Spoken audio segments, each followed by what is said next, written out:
சொந்தமுள்ள வாழ்க்கை சொர்க்கத்துக்கு மேலே சொத்து சுகம் ஏதும் வேண்டாமையா. சொன்ன கதை இல்ல கேட்ட கதை இல்ல இந்த கதை போல வேறேதையா.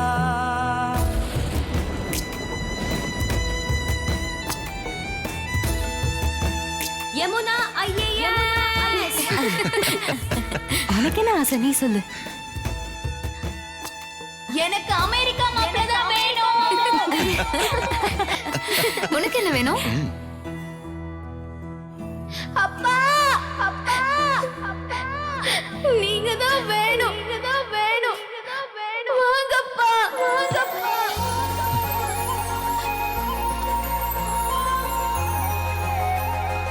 தந்தையை இழந்தது இவர்களின் விதி. கரை சேருமா இந்த நதி? மகாநதி சகோதரிகளின் கதை ஜனவரி 23 முதல் திங்கள் முதல் வெள்ளி வரை இரவு 10 மணிக்கு.